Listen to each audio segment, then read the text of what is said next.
ഒന്നിലേറെ ലൈംഗിക ആരോപണങ്ങൾ നേരിടുന്ന രാഹുൽ മാങ്കൂട്ടത്തിൽ എംഎൽഎയെ അധിക്ഷേപിച്ച് വിക്കിപീഡിയ പേജിൽ എഡിറ്റിംഗ്.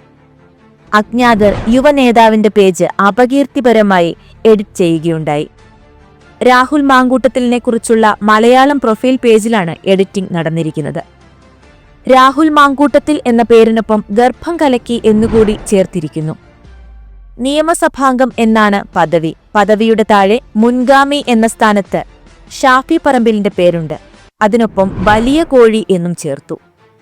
മറ്റ് വിവരങ്ങളെല്ലാം മുൻപുള്ളതുപോലെ തന്നെയാണ്. രാഹുലിനോട് കടുത്ത വിരോധമുള്ളവരാണ് എഡിറ്റിംഗിന് പിന്നിലെന്ന് വ്യക്തം. ആർക്കും എഡിറ്റ് ചെയ്യാൻ കഴിയുന്ന പ്ലാറ്റ്ഫോമാണ് വിക്കിപീഡിയ.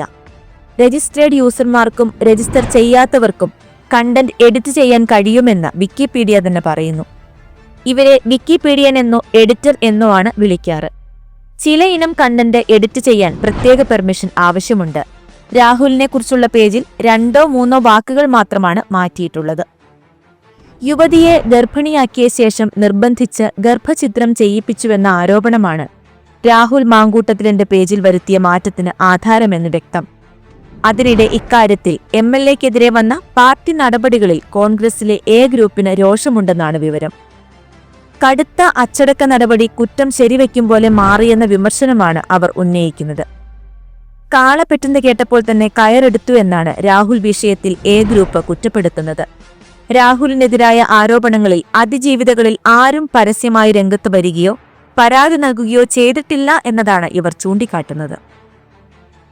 പോലീസ് കേസെടുത്തത് മുഖ്യമന്ത്രിയുടെ പരസ്യ പ്രസ്താവനയ്ക്ക് ശേഷമാണ്. ഈ സാഹചര്യത്തിൽ കടുത്ത നടപടികൾ ഒഴിവാക്കാമായിരുന്നുവെന്നാണ് എ ഗ്രൂപ്പിന്റെ വാദം. തിരുവനന്തപുരത്തെ DCC പ്രസിഡന്റ് പാലോട് രവിയുടെ ശബ്ദരേഖ വിവാദത്തിലും സ്വാഭാവിക നീതി നടപ്പായില്ലെന്ന് എ ഗ്രൂപ്പ് വിമർശിക്കുന്നു. അന്വേഷണം നടക്കും മുൻപ് വിധി കൽപ്പിക്കേണ്ടെന്ന പ്രസ്താവനയുമായി കെ മുരളീധരനും മുൻനിലപാട് മയപ്പെടുത്തി. രാഹുലിനെതിരെ ആദ്യഘട്ടത്തിൽ കടുത്ത നടപടി ആവശ്യപ്പെട്ട കെ മുരളീധരൻ നിലപാട് മയപ്പെടുത്തിയതും അടൂർ പ്രകാശ് പിന്തുണച്ചതും പാർട്ടിക്കുള്ളിലെ മറുചർച്ചകളുടെ പ്രതിഫലനമായി. നിയമസഭാ സമ്മേളനത്തിൽ രാഹുൽ പങ്കെടുക്കണമെന്ന അഭിപ്രായമാണ് എ ഗ്രൂപ്പിന്. അതേസമയം കടകംപള്ളി സുരേന്ദ്രനെതിരെ സ്വപ്ന സുരേഷ് നടത്തിയ വെളിപ്പെടുത്തലിൽ പരാതി നൽകിയത് കോൺഗ്രസ് പ്രാദേശിക നേതാവാണ്. പരാതിയുണ്ടെങ്കിൽ അന്വേഷിക്കുമെന്ന മുഖ്യമന്ത്രിയുടെ പ്രസ്താവനയുടെ ചുവട് പിടിച്ചാണ് പഴയ ആരോപണങ്ങൾ കോൺഗ്രസ് കുത്തിപ്പൊക്കുന്നത്. പ്രതിരോധത്തിന്റെ ഭാഗമായി സമാന ആരോപണങ്ങൾ നേരിടുന്ന CPM നേതാക്കൾക്കെതിരെ പോലീസിൽ പരാതി നൽകുന്നത് തുടരാനാണ് ഇപ്പോൾ രാഹുലിനെ അനുകൂലിക്കുന്ന ക്യാമ്പിന്റെ തീരുമാനം.